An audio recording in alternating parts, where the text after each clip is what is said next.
Chinese cars did not suddenly appear on the world stage. What changed suddenly was how hard they became to ignore. In 2024, China passed the European Union to become the world's largest car exporter. A year later, it made nearly 3/4 of the world's electric cars and supplied about 40% of global electric car trade. But taking over is title shorthand, not a final score. Chinese-made cars were only 7% of all EU car sales in 2025, and the United States remained largely closed to them. So how did China move from assembling foreign designs to reshaping the global car business? The easy answer is cheap labor and government subsidies. Both mattered, but neither explains why Chinese factories now move so quickly, or why their advantage is strongest in electric cars. The deeper story starts with an old weakness. For decades, foreign manufacturers entered China through joint ventures. Those factories trained workers, raised quality, and built supplier networks. Knowledge spread through people and suppliers. Yet foreign companies still held many of the engine designs and brand reputations that defined the petrol car era. China had learned to manufacture at enormous scale, but it had not yet changed the rules of the contest. Electric cars created that opening. Starting with public fleet trials in 13 cities in 2009, China used purchase support, tax treatment, and charging investment to create a market before electric cars could compete on their own. By 2025, more than 13 million electric cars were sold in China, almost 55% of its new car market. That demand fed a loop. Larger production runs brought more experience. Experience and integrated suppliers cut costs, lower costs brought more buyers, fierce competition forced another round of improvement. China's real advantage is this whole learning system, not one subsidy, one company, or a reservoir of cheap labor. BYD makes the change easy to see. It began as a rechargeable battery company in 1995 and entered cars in 2003. In a petrol car, generations of expertise are concentrated in the engine and transmission. Electric cars shift much of the contest toward batteries, motors, and power electronics. That gave a battery specialist a route around strengths that older car makers had spent decades building.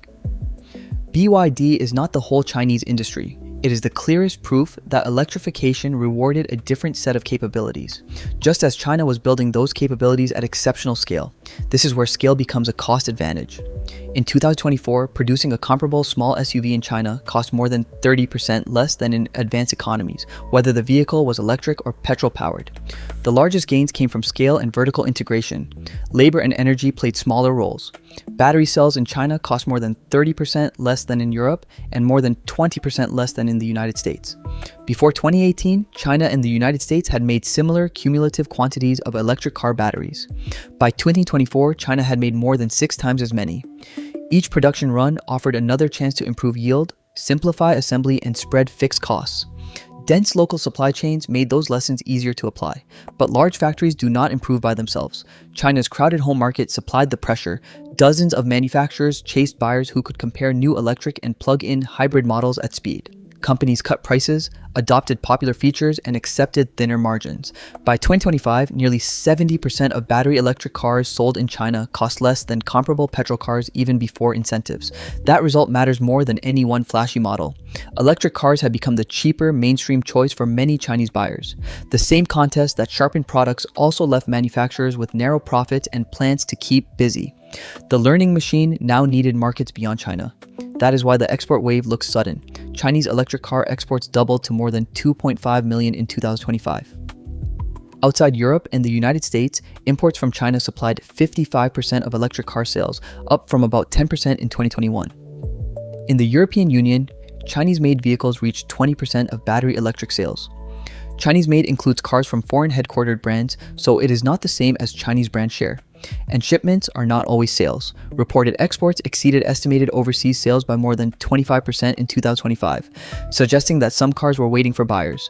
Even with those limits, the direction is clear. Chinese production is changing prices and choices far beyond China. Governments are trying to slow that change. In 2024, the European Union imposed extra duties of 17% on BYD electric cars, 18.8% on Geely, and 35.3% on SAIC. But tariffs can redirect expansion as well as restrain it. Chinese manufacturers are forming partnerships and placing production closer to customers. In Barcelona, Chery and Ebro restarted vehicle production at a former Nissan plant in 2024. The first phase was assembly, welding, painting, and fuller local production were planned for later. A finished car crosses a tariff line once. Production knowledge, supplier relationships, and investment can settle on the other side. China is beginning to export parts of the industrial system that made its cars competitive. Established Western car makers are also adapting inside China. In August 2026, GM and SAIC reportedly renewed their joint venture for another 20 years through 2047, with more hybrid and electric models planned. That is not a surrender, and it does not prove Chinese companies will win every market.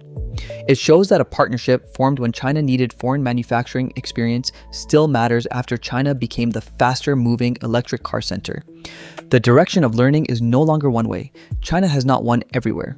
Tariffs, local rivals, repair networks, resale values, and trust can still decide what buyers choose. The price war has also produced weak profits and cars shipped abroad before customers were found. But the disruption is already global. Because the thing traveling is larger than a cheap car.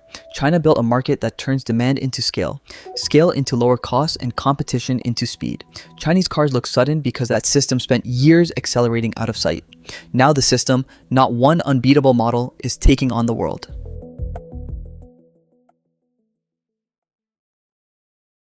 Hey, this is Adam from The Wider Why. We make clear, engaging videos about science, history, technology, and more. Like and subscribe to see the bigger story.